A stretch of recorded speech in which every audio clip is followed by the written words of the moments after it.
ब्रह्म से शिव बाबा पधारे, बोलते ध्वनियों।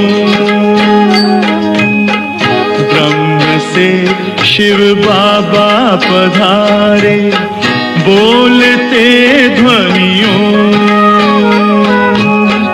ब्रह्म मुख से मधुर वाणी, बोलते ध्वनियों।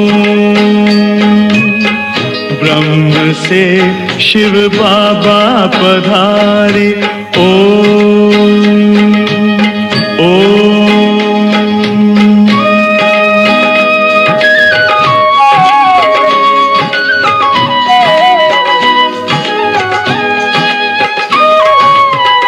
ओम की ध्वनि से किया परिवर्तन, प्रेम शांति सिखा के बदला सभी का जीवन। आदिदेव प्रजापिता श्री बोलते ध्वनियों, ब्रह्मा मुख से मधुर वाणी बोलते ध्वनियों। ब्रह्म से शिव बाबा पधारे, ओम ओम।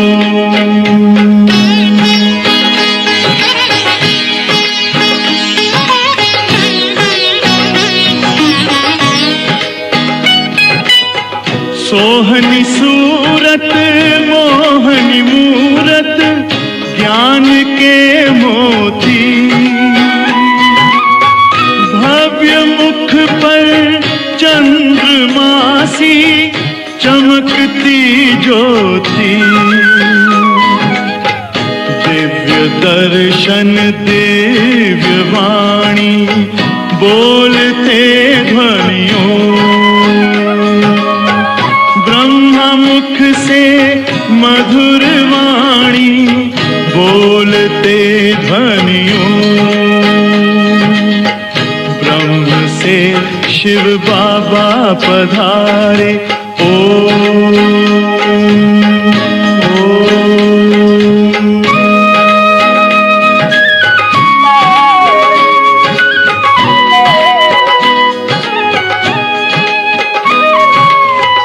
विश्व में थी पाप की जब घटा छाई, तब विभूति आप जैसी धरती पे आई। एक तार में बंध के सारे बोलते ध्वनियों, मुख से मधुर वाणी बोलते ध्वनियों। ब्रह्म से शिव बाबा पधारे बोलते ध्वनियों।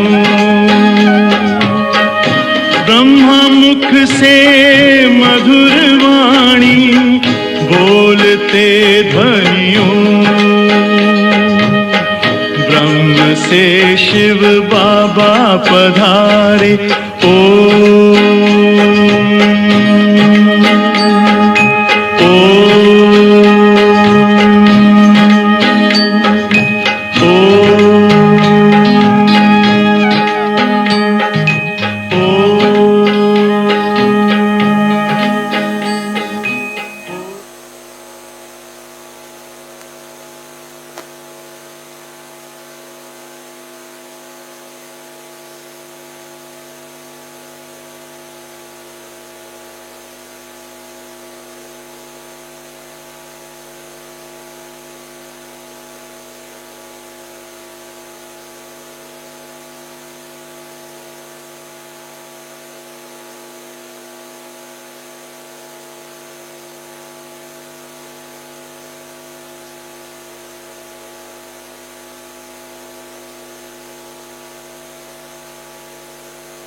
ओम शांति। सतगुरुवार की गुड मॉर्निंग। सतगुरु बाबा आए हैं हम बच्चों को वापस ले जाने। शिव को क्या कहते हैं? महाकाल। कालों का काल।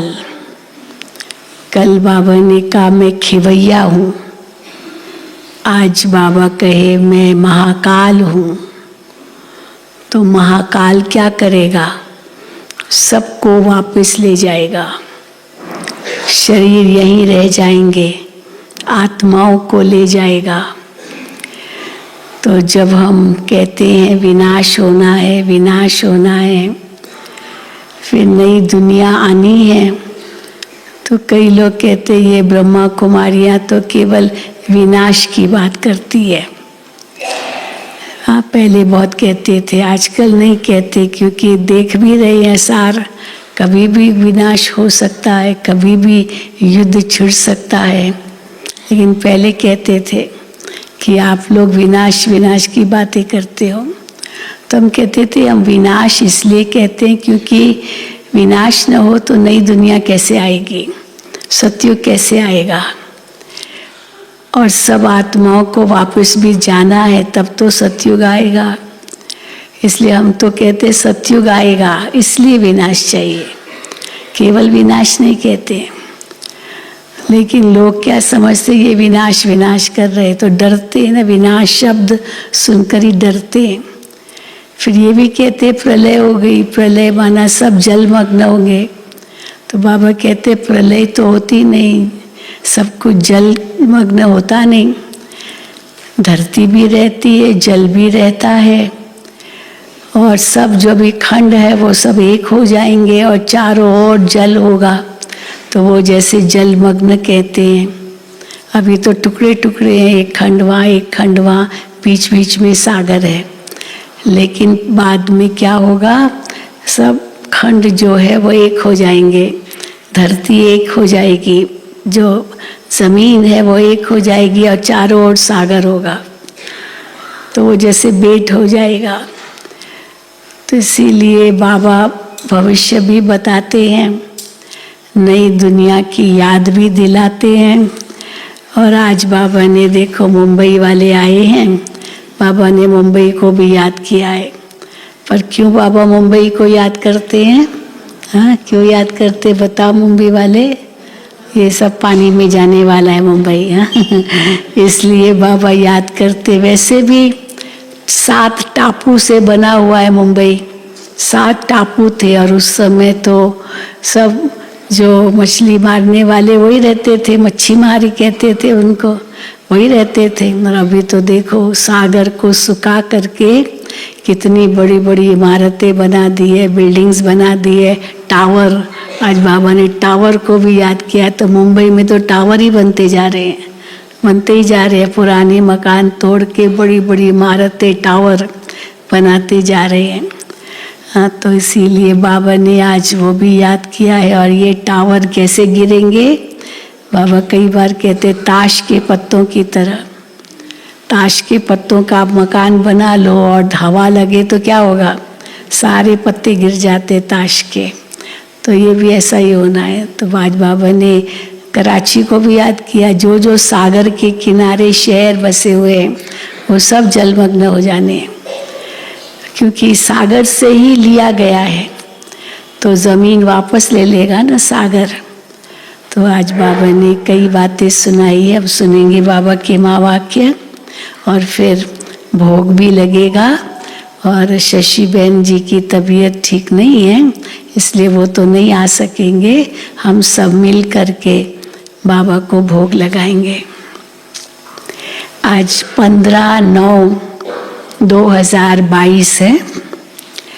मीठे बच्चे, इस दुख के घाट पर बैठ शांति धाम और सुख धाम को याद करो। ये दुख का घाट है सारा संसार। इस दुख के घाट पर बैठ शांति धाम और सुख धाम को याद करो। इस दुख धाम को भूल जाओ, यहाँ बुद्धि भटकनी नहीं चाहिए। बहुत बड़ा डायरेक्शन है बाप का, यहाँ बुद्धि भटकनी नहीं चाहिए। इस दुख धाम को भूल जाओ, शांति धाम सुख धाम को याद करो। प्रश्न है, तुम्हारे पुरुषार्थ का आधार क्या है? जो बाबा कहते ये करो, ये करो, ये पुरुषार्थ बाबा बताते, लेकिन कई बच्चे नहीं कर पाते, ये पुरुषार्थ नहीं करते, मेहनत नहीं पहुंचती है। तो जो करते हैं उस किस आधार पर करते हैं?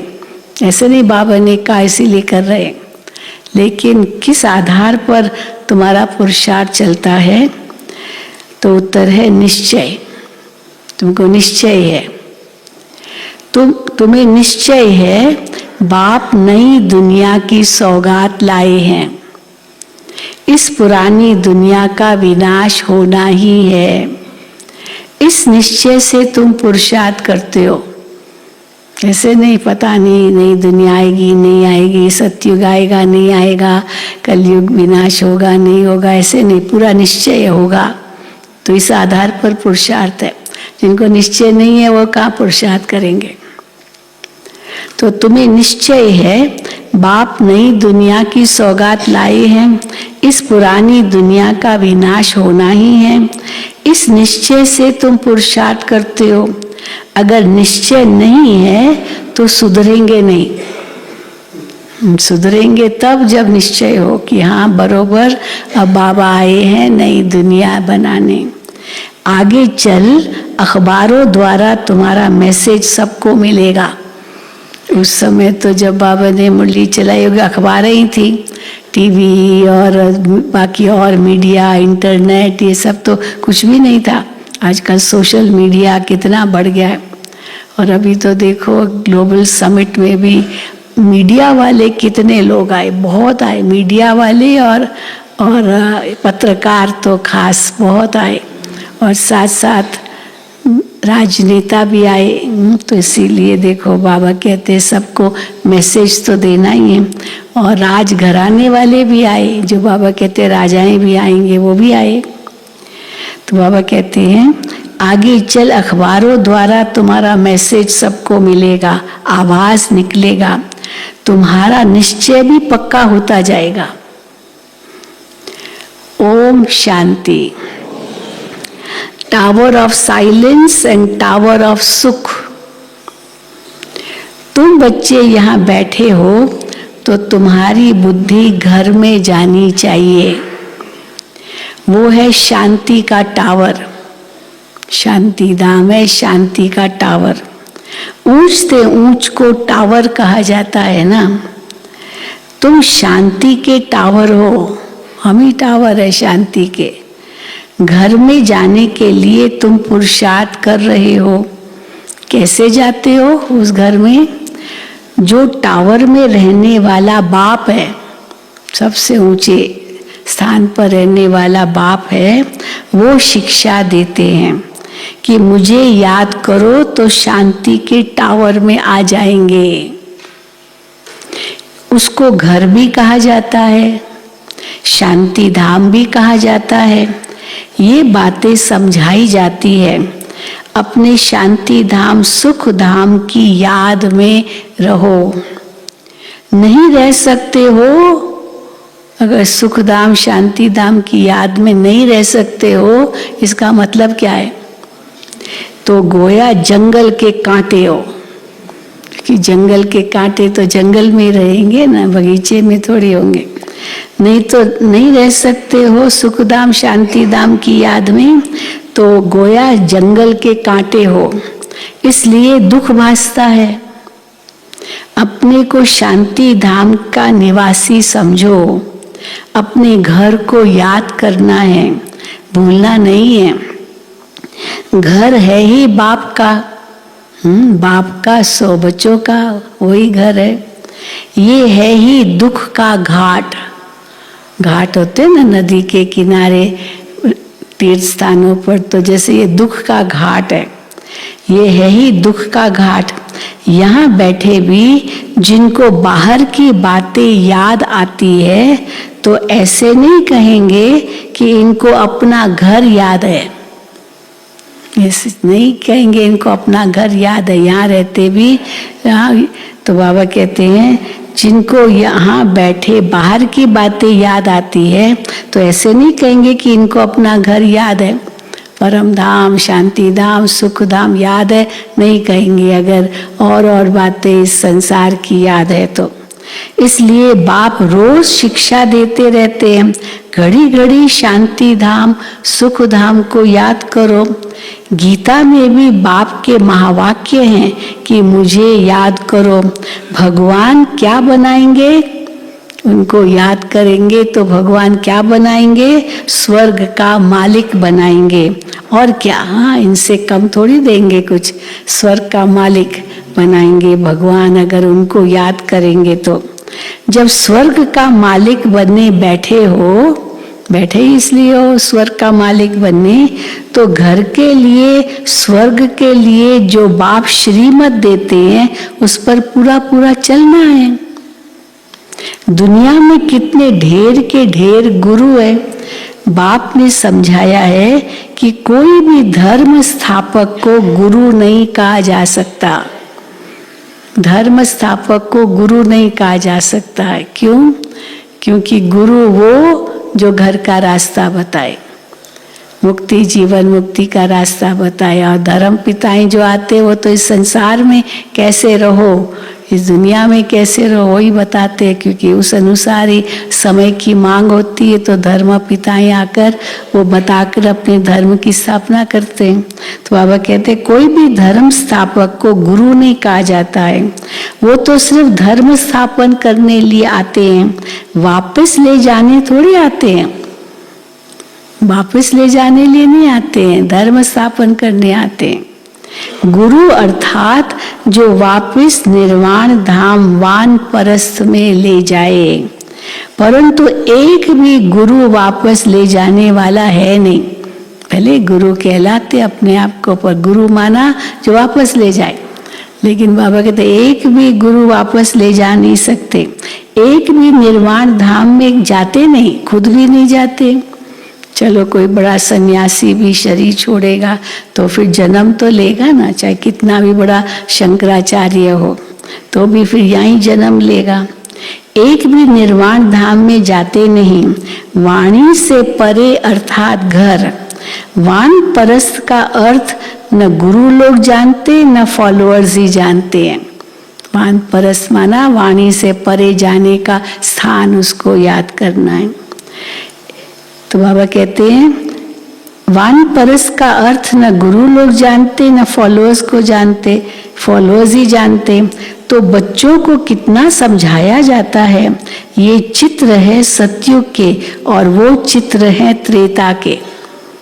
जो देवी देवताएं हैं तो लक्ष्मी नारायण राधे कृष्ण, ये चित्र सतयुग के। फिर राम सीता, ये चित्र त्रेता के हैं। उन्हों को भगवान तो नहीं कहा जाता है। लक्ष्मी नारायण को भी भगवान भगवती नहीं कहा जाता। आदि सनातन है ही देवी देवता धर्म। सिवाय देवी देवताओं के कोई भी स्थायी पवित्र होते नहीं। कोई भी स्थायी पवित्र होते नहीं सिवाय देवी देवताओं के, क्योंकि उनका तन भी पवित्र तो आत्मा भी पवित्र। और द्वापर युग में जो आत्माएं आती है तो तन तो अपवित्र है ही है, भले आत्मा उनकी शुद्ध होगी, नई नई आत्माएं आती है। तो सिवाय देवी देवताओं के कोई भी स्थायी पवित्र होते नहीं। 21 जन्म पवित्र सिर्फ एक ही धर्म रहता है। 21 जन्म पवित्र सिर्फ एक ही धर्म रहता है। फिर धीरे धीरे अवस्था कम होती जाती है। त्रेता में 2 कला कम तो सुख भी कम हो जाता है। तो वो भी जैसे 2 कला कम हो गया सुख ना, तो सुख भी कम हो जाता है। उसको कहा जाता है त्रेता युग 14 कला। अभी तुमको बाप का परिचय है और सृष्टि चक्र का ज्ञान है, उसको ही तुम याद करते हो। परंतु कईयों की बुद्धि कहाँ न कहाँ भटकती रहती है, याद नहीं करते हैं। अच्छा, और कुछ भी न समझ सको, कई कहते हैं हमको समझ में नहीं आता है, चलो और कुछ भी न समझ सको तो आस्तिक बनकर बाप को तो बुद्धि में याद रखो, निश्चय तो करो कि हाँ शिव बाबा है, इतना तो कर सकते हो ना, और कुछ बातें नहीं समझ सकते हो तो निश्चय कर, आस्तिक बन, बाप को तो बुद्धि में याद रखो, बाप और रचना के आदि मध्य अंत को तो जानते हो ना। उस झाड़ के आदि मध्य अंत, उस झाड़ का जो स्थूल झाड़ है उनका आदि मध्य अंत नहीं कहा जाता है। अब झाड़ तो बहुत पुराने पुराने भी है, कब बीज डाला होगा, कब वो कैसे बड़े होंगे, अभी कहाँ तक उनकी स्थिति है वो पता नहीं चल सकता है ना। अचानक तूफान आ जाए तो गिर भी जाते हैं, इसलिए उनके आदि मध्य अंत नहीं कहा जा सकता है। पर इस झाड़ का, ये जो कल्प वृक्ष है, इस झाड़ का आदि मध्य अंत है। हाँ, आदि मध्य अंत है। क्यों? क्योंकि मध्य में रावण राज्य शुरू हो जाता है, तो पता है कि क्या क्या कब कब आते हैं इस झाड़ में। क्योंकि मध्य में रावण राज्य शुरू हो जाता है, कांटा बनना शुरू हो जाता है, बगीचा जंगल बनना शुरू हो जाता है द्वापर युग होते ही। इस समय सारे झाड़ की जर्जरी भूत अवस्था हो गई है, सारा झाड़ सूख कर तमो प्रधान हो गया है, सारा सूखा हुआ झाड़ है। ये कल्प वृक्ष इस समय सूखा हुआ झाड़ है। फिर कलम लगाना पड़े, इसका कलम लगता है, इस कल्प वृक्ष का कलम लगता है।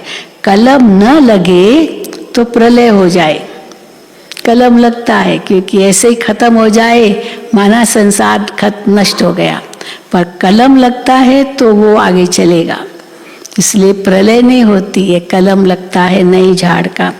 कलम न लगे तो प्रलय हो जाए, प्रलय अर्थात सारी जलमयी हो जाए, पर वो तो होता नहीं है, सबको जलमग्न हो जाए, सब नष्ट, जीव निर्जीव सब खत्म, ये तो हो ही नहीं सकता है। कुछ तो बचते हैं, उनसे फिर पैदा होते हैं, और जीव से जीव ही आएगा, निर्जीव से तो जीव आएगा नहीं, तो जीव भी चाहिए निर्जीव भी चाहिए। तो बाबा कहते प्रलय अर्थात सारी जलमयी नहीं होती है, भारत रह जाता है, परंतु जलमयी नाम तो है ना, तो उसका अर्थ है क्या है, इसका मतलब जलमयी सब जलमग्न, तो बाकी एक पूरा हिस्सा रह जाता है जो भारत, और चारों तरफ बाबा कहते हैं ना, भारत के लिए कहते 14 देश जो आसपास है वो सब भारत में थे पहले, वो अखंड भारत तो वो था, 14 देश आसपास जितने भी देश है सब भारत का हिस्सा था। लेकिन धीरे धीरे धीरे धीरे पार्टीशन होती गई, अलग होते गए, अलग होते गए। तो बाबा कहते हैं परंतु जलमयी नाम तो है ना, क्योंकि चारों ओर तो फिर पानी हो जाएगा। तो मीठे मीठे बच्चे जानते हैं कि चारों ओर ही जलमयी हो जाती है, भारत ही सिर्फ रहता है। जैसे बाढ़ आती है तो फिर उतरती भी तो है ना, चलो जल आ गया सारे शहर में, पानी भर गया, लेकिन फिर उतर भी तो जाएगा ना, तो फिर उतरती भी तो है ना, बाढ़ आई भी तो। कहते भी हैं ब्रह्मा कुमारियां सारा दिन मौत ही मौत कहते रहते हैं, बस मौत आने वाला है, तो समझते हैं ये तो अशुभ बोलते हैं, अशुभ बोलते ऐसे वो समझते हैं। उनको बोलो नहीं, हम अशुभ नहीं बोलते हैं, हम कोई विनाश थोड़ी कहते हैं, सबको जलमग्न हो जाएगा, ऐसे सब खत्म हो जाएगा, ये तो कहते ही नहीं है। हम तो कहते हैं पवित्रता सुख शांति का धर्म स्थापन हो रहा है। विनाश अगर न हो तो शांति कैसे हो? इस प्रकार जो कांटों का जंगल बन गया है, ये खत्म न हो तो शांति कैसे हो? तो गुप्त वेश में शांति धाम, सुख धाम की स्थापना हो रही है, ये तो हम शुभ बोलते हैं। तुम भी कहते हो ना, अब भक्ति मार्ग में भी कहते हैं भगवान को, हे पतित पावन आओ, आकर हमको पावन बनाकर ले चलो, हाँ ले जाओ, पर महाकाल को बुलाते तो ले जाओ, यही कहते हैं ना। तो हमको पावन बनाकर ले चलो, तुम खुद ही कहते हो ना कि हमको ले चलो। हम भी शुभ बोलते हैं और तुम भी शुभ बोलते हो। हमको ले चलो ये कहना भी शुभ है, सबको जाना भी शुभ है, और नई दुनिया आना ये भी शुभ है। तो इसलिए हम भी शुभ बोलते हो, आप भी शुभ बोलते हो। हम भी शुभ बोलते हैं, तुम भी शुभ बोलते हो। तुम कहते हो हमको पावन बनाकर इस दुख धाम की दुनिया से ले चलो शांति धाम में। ये तो शुभ बोलते हो ना। कहते हो आओ माना पतितों का विनाश करो। परमात्मा आएगा तो क्या करेगा? जरूर पतितों का विनाश करेगा। पावन की स्थापना करो, हाँ ये भी कहते हैं। अधर्म का नाश करो, सद्धर्म की स्थापना करो। तो भगवान को तो हम बुलाते हैं, तो अधर्म का तो नाश करेंगे ना। तो बाबा कहते हैं ये तो शुभ बोलते हो ना। कहते हो आओ माना पतितों का विनाश करो, पावन की स्थापना करो। मांगते हो ना कि आकर के विश्व में शांति स्थापन करो। दुनिया वाले मांगते आओ विश्व में शांति स्थापन करो। अब शांति तो सतयुग में ही होती है ना। विश्व में शांति कहाँ होगी? सतयुग में ही होगी, कलयुग में थोड़ी होगी। शांति तो सतयुग में होती है ना। सो तो गुप्त वेश में विश्व में शांति स्थापन हो रही है। जब तक अर्थ नहीं समझाओ तब तक समझ न सके। सिवाय बाप के मौत तो कोई दे न सके। सिवाय बाप के मौत तो कोई दे न सके। वो महाकाल ही आएगा तब सबको यहाँ इस शरीरों को छुड़वा कर आत्माओं को ले जाएगा। तो सिवाय बाप के मौत तो कोई दे न सके। बाप को कालों का काल कहा जाता है, सबको मौत देते हैं। कितने ढेर के ढेर को मौत देते हैं। कितने मरेंगे? करोड़ों करोड़ों मरेंगे। कितने ढेर के ढेर को मौत देते हैं। सतयुग में कितने थोड़े मनुष्य हैं, बाकी सबको मौत मिल जाता है। बुलाते ही हो कि पावन दुनिया में ले चलो, तो पावन दुनिया जरूर नई ही होगी ना। ये थोड़ी होगी, ये कलयुगी दुनिया थोड़ी होगी वो पावन दुनिया। पावन दुनिया तो नई होगी। पुरानी दुनिया का भी अर्थ नहीं समझते।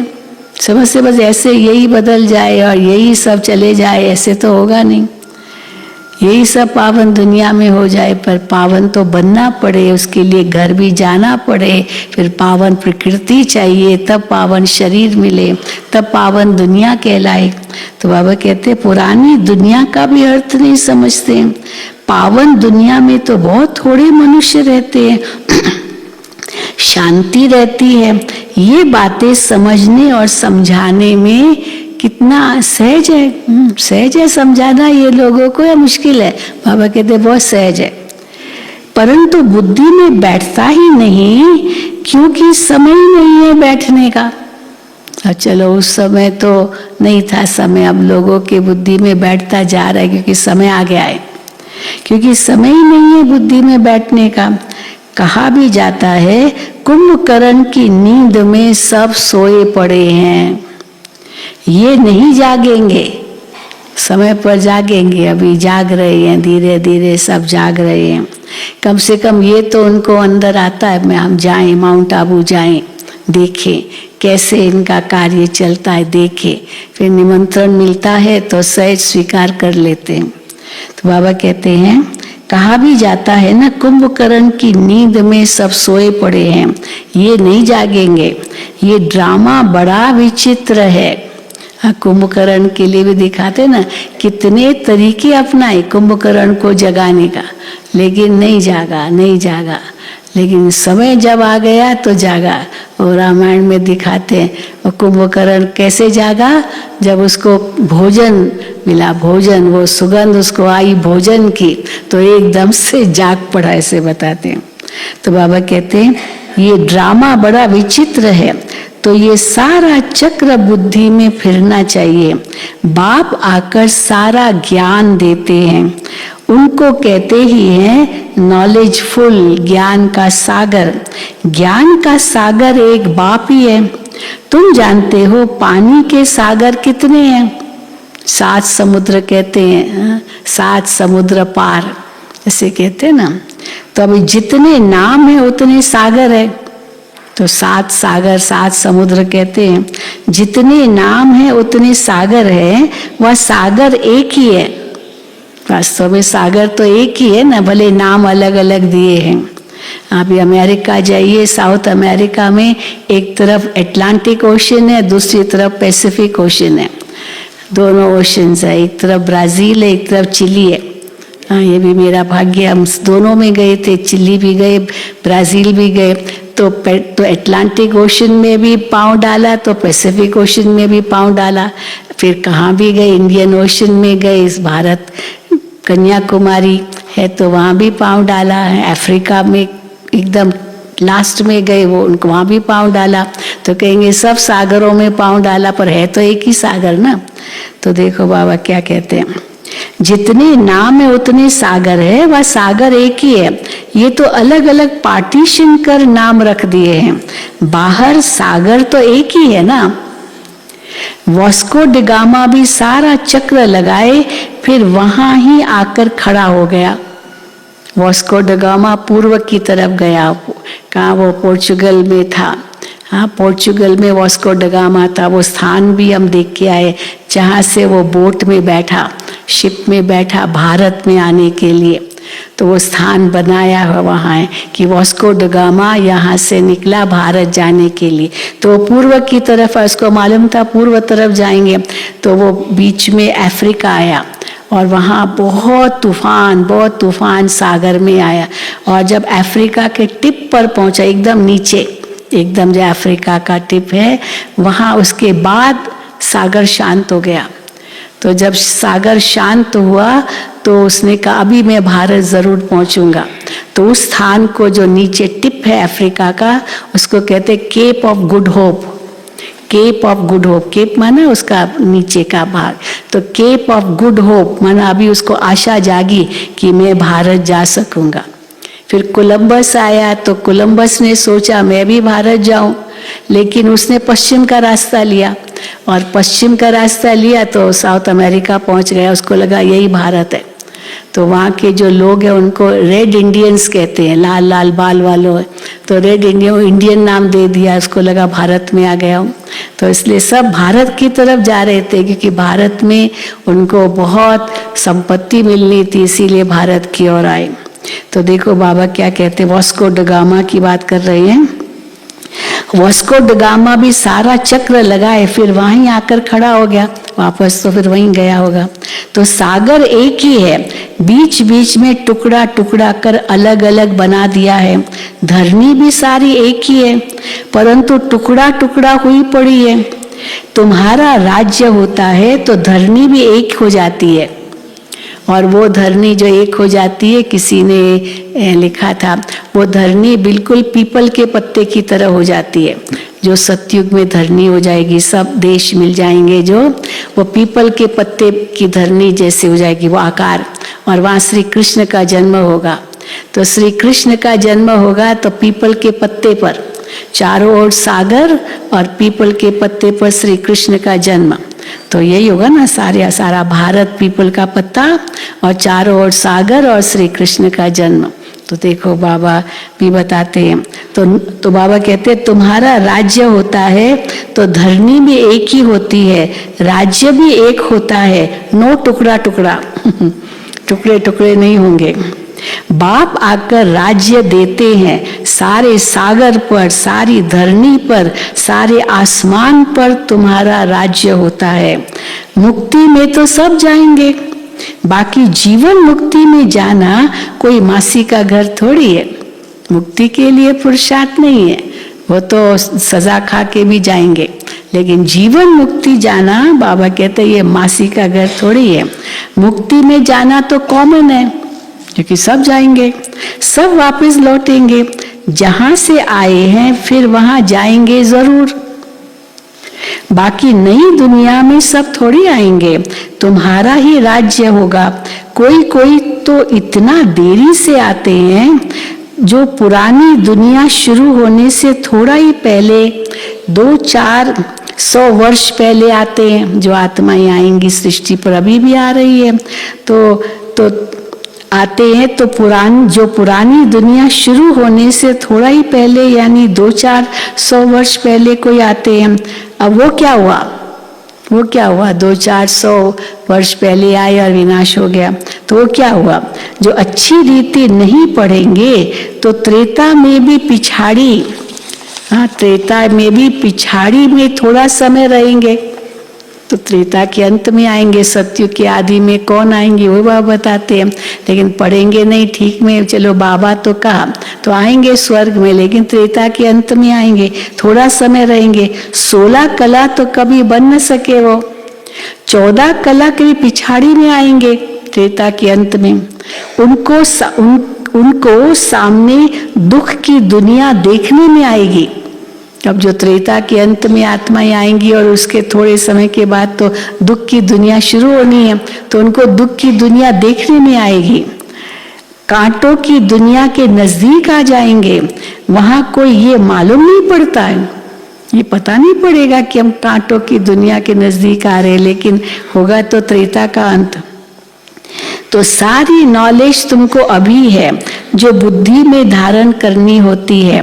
इस समय मनुष्यों के पास पैसे देखो कितने होंगे, कितने महल बनाते रहते हैं, कितनी ऊंची ऊंची माड़ियां मंजिलें बनाते रहते हैं। समझते हैं अभी तो सतयुग से भी भारत ऊंचा हो गया है, सतयुग से भी भारत ऊंचा हो गया है। अभी ही 18-20 मंजिल बनाते रहते हैं, तो अंत में कितनी मंजिल वाले बनाएंगे, कितनी मंजिल वाले बनाएंगे अंत में। सतयुग त्रेता में तो ये माड़ियां, मंजिलें, फ्लोर्स, ये तो होते ही नहीं है। द्वापुर में भी नहीं होते, सब ग्राउंड फ्लोर होगा, कोई फर्स्ट फ्लोर भी नहीं होगा। क्यों फर्स्ट फ्लोर नहीं होगा, जरूरत ही नहीं, जमीन इतनी पड़ी है, क्यों फर्स्ट फ्लोर बनाओ। तो बाबा कहते हैं द्वापुर में भी नहीं होता है। ये तो कलयुग में जब आकर बहुत मनुष्य हो जाते हैं तो 2 मंजिल 10 मंजिल बढ़ाते जाते हैं, क्योंकि मनुष्य बढ़ते जाते हैं तो वो जाए कहाँ। धंधा धोरी बहुत है, पैसा भी है, तो बड़े बड़े मकान भी बनाते रहते हैं शोभा के लिए। जंगल में मंगल होता जाता है। मुंबई वाले कल हम बता रहे थे, उनको कहते हो अभी तो बहन जी कंक्रीट जंगल बन गया है, कंक्रीट जंगल, खाली बिल्डिंग्स ही बिल्डिंग, आकाश तो दिखाई नहीं देता है, तो कंक्रीट का जंगल। पेड़ दिखाई दे तो पहाड़ भी, तो वो अपना आकाश भी दिखाई दे, आकाश ही नहीं दिखाई देता। कितने देशों में जाओ, सिंगापुर जाइए, हांगकांग जाइए, बिल्कुल कंक्रीट जंगल, ऊंची ऊंची ऊंची ऊंची बिल्डिंग्स। और बाबा कहते जब ये गिरेंगे तो क्या होगा, सब। तो बाबा कहते हैं ये तो कलयुग में जंगल से मंगल होता जाता है। समझते हैं कितने अच्छे अच्छे मकान बनते रहते हैं, और के सीधा सीधे मकान नहीं, आजकल इतने डिजाइन वाले मकान जो सोच भी न सको, ऐसे भी आर्किटेक्चर है। कितने अच्छे अच्छे मकान बनते रहते हैं, जमीन लेते रहते हैं ना। बॉम्बे पहले क्या था, बॉम्बे वाले, बॉम्बे पहले क्या था, 80-90 वर्ष में देखो क्या हो गई बॉम्बे। पहले तो कितने थोड़े मनुष्य थे, अभी तो देखो कितने मनुष्य हो गए हैं। समुद्र को सुखाया है, अभी भी देखो समुद्र को कितना सुखाया है, सुखाते ही जा रहे हैं। पानी जैसे कमती होता जाता है, पानी कम होता जा रहा है। मनुष्य वृद्धि को पाते जाते हैं तो पानी कहाँ से आएगा, पानी कम होता जाता है, समुद्र हटता जाता है, धरती छोड़ता है तो मकान बना देते हैं। समुद्र धरती छोड़ता है तो वहाँ थोड़ी भी जमीन मिली, वहाँ मकान बना देते हैं। फिर पानी चढ़ जाएगा तो कराची व बॉम्बे का बहुत सा हिस्सा पानी में चला जाएगा। भगवान वाच। तो क्या करो मुंबई वाले, मुंबई वाले सब हाथ उठाओ, देखो कितने बैठे हैं, क्या करोगे, भगवान वाच है। तो कई कहते कोई बात नहीं, हम बाबा के पास चले जाएंगे, अभी कहाँ जाएंगे, और जगह थोड़ी जाएंगे, तो आबू में भी कहाँ आएंगे। कई कहते हम आबू में आ जाएंगे। नीचे तो देखो बीके कॉलोनी बढ़ती जा रही, कितनों ने यहाँ मकान ले लिए।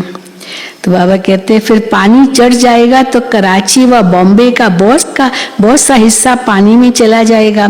तुम जानते हो और सब खंड खत्म हो जाएंगे, आफतें आने वाली है। इसलिए बाप कहते हैं जल्दी जल्दी तैयार होते रहो।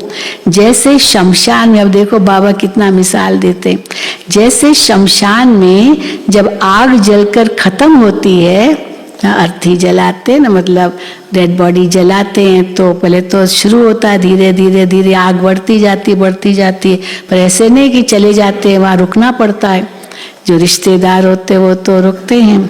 जैसे शमशान में जब आग जलकर खत्म हो जाती है फिर लौटते हैं, तो बाप भी विनाश के लिए आए हैं, तो आधे में थोड़ी जाएंगे, पूरा विनाश होने के बाद ही जाएंगे, वरना पढ़ाई अंत तक चलेगी, चल रही है ना अभी तक, अंत भी नजदीक है, पढ़ाई भी चल रही है, अंत तक पढ़ना है, जहाँ तक जीना है तहाँ तक पीना है, पढ़ना है। तो बाबा कहते बाप भी विनाश के लिए आए हैं, तो आधे में थोड़ी जाएंगे, आग लगकर जब पूरी होगी तब चले जाएंगे, फिर बैठकर भी क्या करेंगे। अब वो अर्थी जल गई, सब शव खत्म हो गया, सब अस्थियां खत्म, मतलब वो सब राख हो गया, फिर क्या बैठ के करेंगे, तो जाना ही पड़ेगा। तो बाबा कहते हैं फिर बैठकर भी क्या करेंगे, बाबा भी बैठ के क्या करेंगे, आग बुझेगी नहीं, सब चले जाएंगे, थोड़ी थोड़ी तो आग रहती है तो फिर चले जाते हैं, फिर जब ठंडा होता है तब फिर लेने आते अस्थियां, तो आग बुझेगी नहीं, सब चले जाएंगे, सबको साथ ले जाएंगे बाबा, सबको साथ ले जाएंगे। होना तो जरूर है, होना तो जरूर है। समझते तो सब हैं, लेकिन समय का गपोड़ा बहुत लगा दिया है।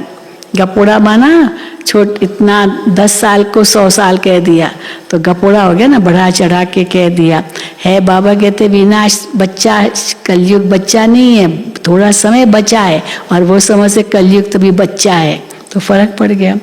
लेकिन समय का गपोड़ा बहुत लगा दिया है। बच्चों को समझाना भी गीता पर है। गीता एपिसोड है ना, जिसमें देवी देवता धर्म की स्थापना हो रही है। वहाँ एक ही धर्म होगा, बाकी सब धर्म विनाश हो जाते हैं। सिर्फ ये गीता ही है जो भगवान ने गाई है। मनुष्यों ने भक्ति मार्ग के लिए बैठ शास्त्र बनाए हैं। ऐसी ऐसी पॉइंट्स धारण कर फिर सुनानी चाहिए। कहते हैं हाँ, बच्चे बाबा को क्या कहते, बाबा कहते हैं कि ये पॉइंट्स धारण कर सुनानी चाहिए, तो बच्चे बाबा को कहते हैं बाबा भूल जाते हैं, हम भूल जाते हैं, धारणा नहीं होती है, पॉइंट्स याद नहीं रहती है। बाबा कहते हैं फिर बाबा क्या करे, राजधानी स्थापन होती है, इसमें नंबरवार तो सब चाहिए। सबके ऊपर कृपा करने की ताकत हो तो बाप स्वर्ग का मालिक सबको बना देवे। सबको ज्ञान की पॉइंट्स खूब अच्छी तरह याद हो जाए, बाबा की कृपा हो जाए। हाँ, कहीं कहते बस कृपा करो, हमारे हाथ पर आशीर्वाद करो, सिर पर आशीर्वाद करो, बस। तो बाबा कहते तो बहुत सहज है करना, परंतु सब एक जैसे तो नहीं बनेंगे। सबके ऊपर कृपा करने की ताकत हो तो बाप स्वर्ग का मालिक सबको बना दे, लेकिन नहीं, ये तो बनने ही है नंबरवार। ये कोई भी समझ सकते हैं कि भगवान आया हुआ है। भगवान जरूर स्वर्ग की सौगात लाएंगे। नई दुनिया स्थापन करने आते हैं तो जरूर संगम पर ही आएंगे नई दुनिया स्थापन करने। तुम सुनते हो और निश्चय से पुरुषार्थ करते हो। जिनको निश्चय ही नहीं है वो कभी भी सुधरेंगे नहीं। भले कितना भी माथा मारो तो बाबा के अवतरण का पैगाम सबको देना है, मैसेज देना है। आगे चल अखबारों में पढ़ी जाएगा। जैसे तुम्हारा नाम बदनाम भी अखबारों द्वारा हुआ, फिर नाम वाला भी अखबारों द्वारा ही होगा। दुनिया तो बहुत बड़ी है, सब जगह तो तुम बच्चियां जा भी नहीं सकती हो। कितने शहर है, कितने ढेर भाषाएं हैं। अखबारों द्वारा सब जगह आवाज पहुंच जाता है। कोई भी आएगा कहेगा हाँ अखबार द्वारा आवाज सुना है, तो तुम्हारा नाम अखबारों द्वारा ही होगा। अभी तो और भी बहुत साधन है मीडिया के, उन सब द्वारा बाबा कहते नाम हो रहा है। तो तुम्हारा नाम अखबारों द्वारा ही होगा।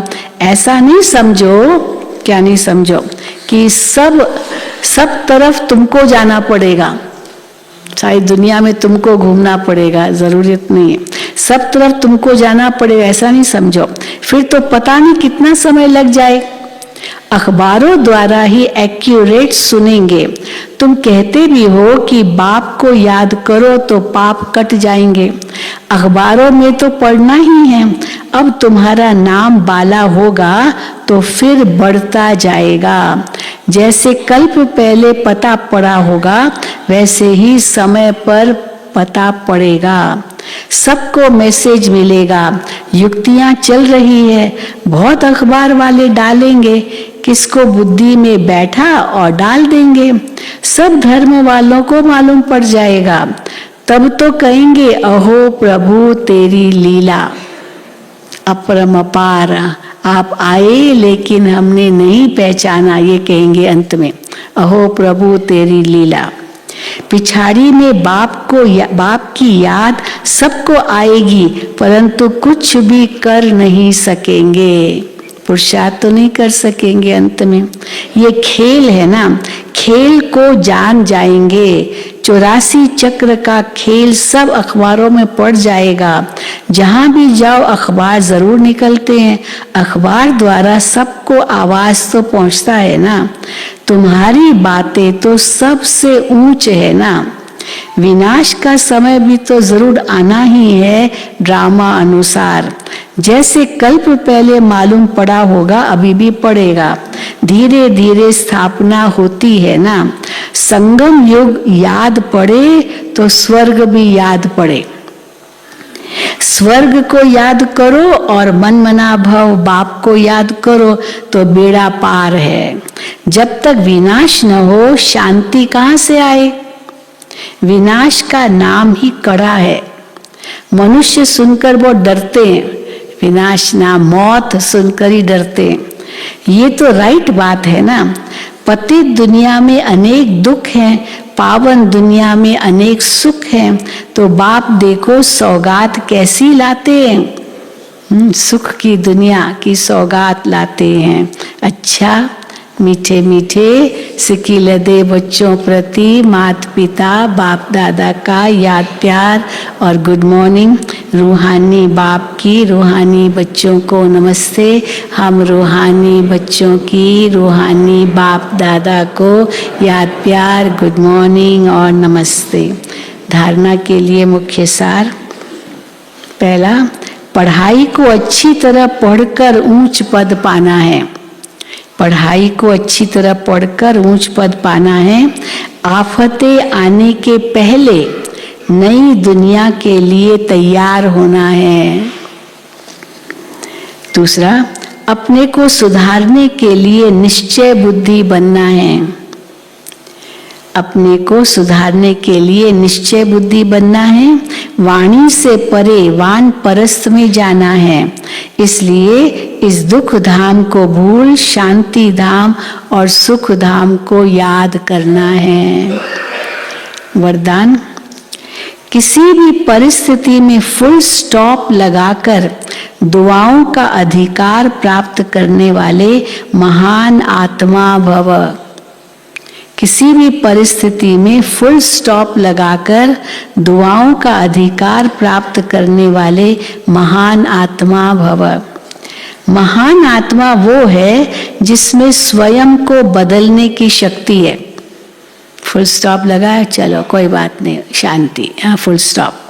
तो महान आत्मा वो है जिसमें स्वयं को बदलने की शक्ति है और जो किसी भी परिस्थिति में फुल स्टॉप लगाने में स्वयं को पहले ऑफर करते हैं। मुझे करना है, मुझे बदलना है, ऐसी ऑफर करने वालों को 3 प्रकार की दुआएं मिलती है। 3 प्रकार की दुआएं उनको मिलेगी। जो पहला ऑफर करे, ठीक है मैं बदलता हूँ। दादी जी कहते थे जब ज्ञान सरोवर हारमनी हॉल बना, दादी कहती हारमनी शब्द बहुत अच्छा है। हार मानी झगड़ा टूटा, कितना अच्छा है ना। हार मान लो, ठीक है ना, क्या होगा। क्यों समय बर्बाद, शक्ति बर्बाद करते हो डिस्कशन आर्ग्यूमेंट करने में। तो इसीलिए बाबा कहते हैं ऐसी ऑफर करने वालों को 3 प्रकार की दुआएं मिलती है। हाँ, मुझे करना है, मुझे बदलना है।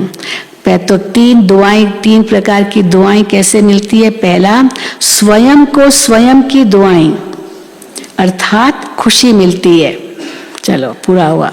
दूसरा, बाप द्वारा दुआएं, और तीसरा, ब्राह्मण परिवार द्वारा। इसलिए अलबेलापन नहीं लाओ कि ये तो होता ही है, चलता ही है, हाँ चलता ही है, हाँ, ऐसे मत सोचो। फुल स्टॉप लगाकर अलबेलेपन को परिवर्तन कर अलर्ट बन जाओ। स्लोगन, संकल्पों की एकाग्रता द्वारा ही श्रेष्ठ परिवर्तन में फास्ट गति आ सकती है।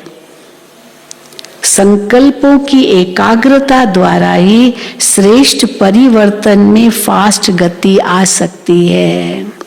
अच्छा, ओम शांति, ओम शांति। अभी हम सब मिल करके बाबा को भोग लगाएंगे और सुना कि श्राद्ध भी चल रहे हैं। हाँ, कई पूर्वज आत्माओं को भी याद करके ये श्राद्ध का समय चल रहा है, और तो वो भी भोग तो लगाएंगे, सबको भोग मिलेगा।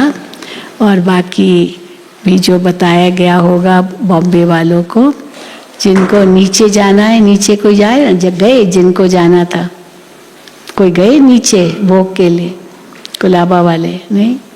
अच्छा, तो अभी आज आप सबका चौथा दिन है, और भट्ठी वालों का लगा दो, भट्ठी वालों का प्रोग्राम भी बता देते हैं।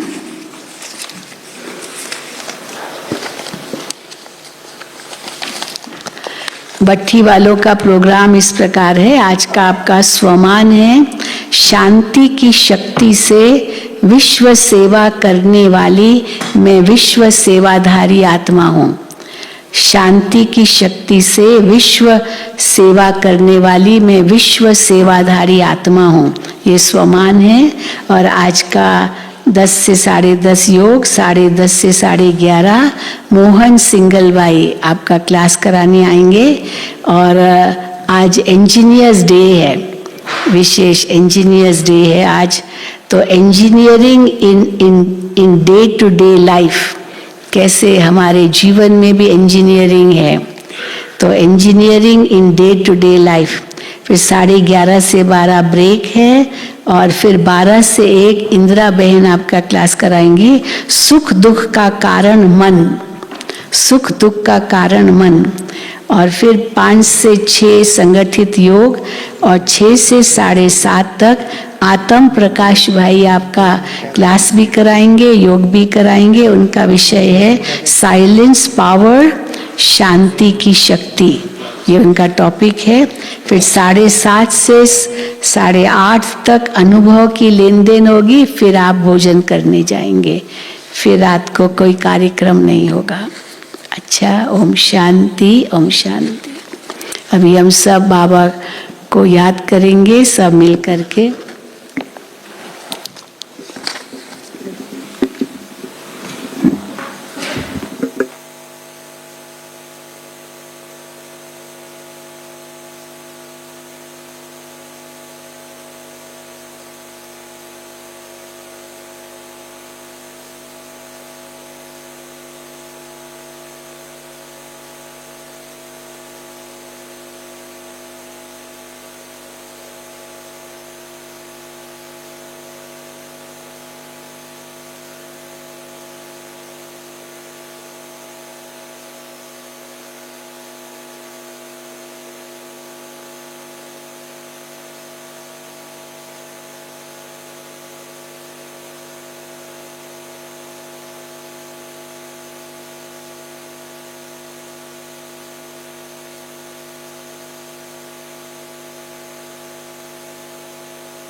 जा बाबा की अंतर द्वार, उड़ जा प्यारे वतन में, नीले अंबर के उस पार पंछी रे।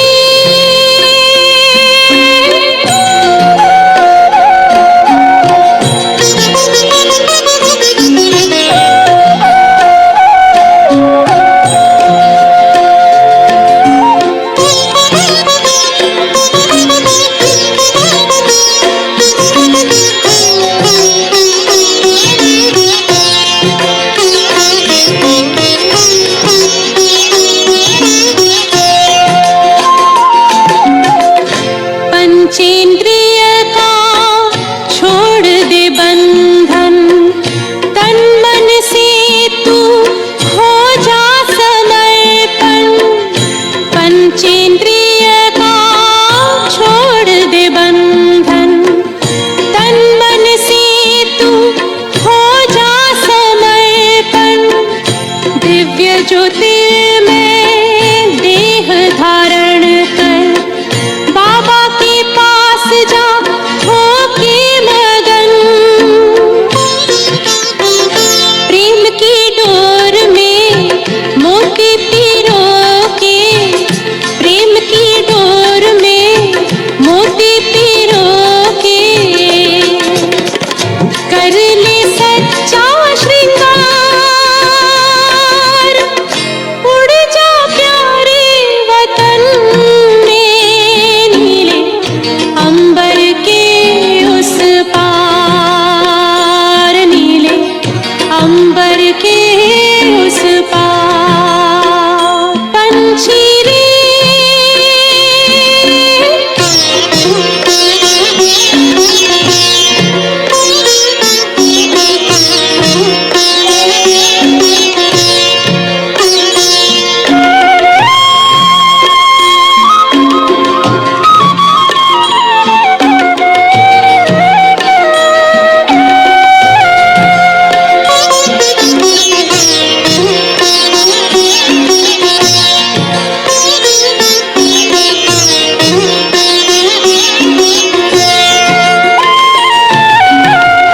बन के फरिश्ता बाबा से मिलना, देना संदेश हमारा। बन के फरिश्ता बाबा से मिलना, देना संदेश हमारा। याद प्यार हम सबका देना, लावतन का नजारा। सच्ची लगन से बन जाता बाकी, सच्ची लगन से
पिता हो, तुम ही हो जग की तारनहार। दुख हरता तुम सुख करता हो, गुणों के भंडार। हम सब बच्चे गाते हैं तेरी, हम सब बच्चे गाते हैं तेरी महिमा अपरंपार। उड़ जा प्यारे वतन में, नीले अंबर के उस पार, नीले अंबर के उस पार। पंछी रे उड़ जा प्यारे वतन में, नीले अंबर के उस पार, नीले अंबर के उस पार। ओ नीले अंबर के उस पार, नीले।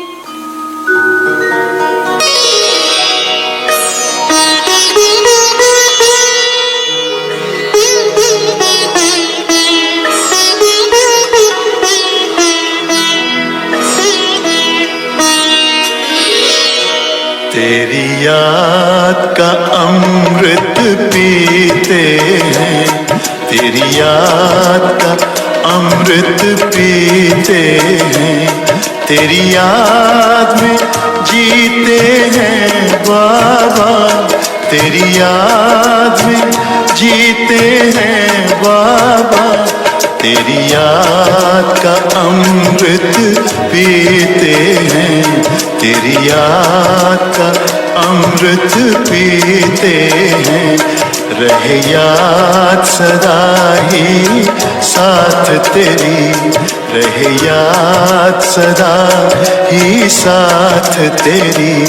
बस और न हम कुछ चाहेंगे, बस और न हम कुछ चाहेंगे। तेरी याद का अमृत पीते हैं, तेरी याद का अमृत पीते हैं।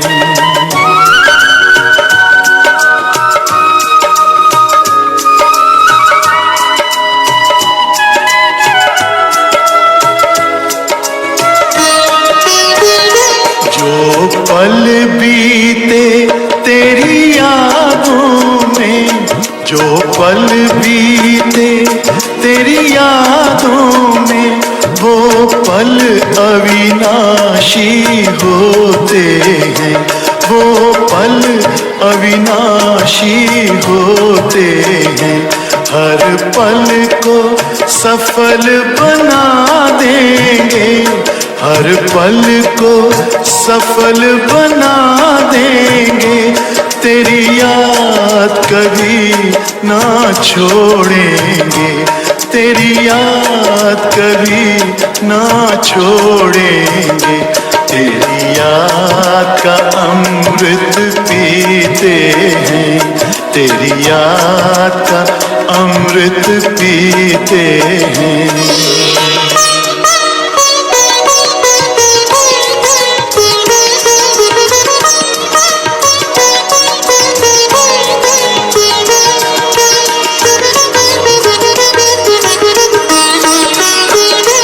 यूं ही आप रहो संग संग बाबा, यूं ही आप रहो संग संग बाबा। इस दुनिया के सुख पाने क्या, इस दुनिया के सुख पाने क्या। लहराते रहे तेरी यादों में, लहराते रहे तेरी यादों में। उन यादों में खो जाएंगे, उन यादों में खो जाएंगे। तेरी याद का अमृत पीते हैं, तेरी याद का अमृत पीते हैं, तेरी याद में जीते हैं बाबा, तेरी याद में जीते हैं बाबा, तेरी याद का अमृत पीते हैं, तेरी याद का अमृत पीते हैं। रहे याद सदा ही साथ तेरी, रहे याद सदा ही साथ तेरी, बस और न हम कुछ चाहेंगे, बस और न हम कुछ चाहेंगे, तेरी याद का अमृत पीते हैं, तेरी याद का अमृत पीते हैं, तेरी याद का अमृत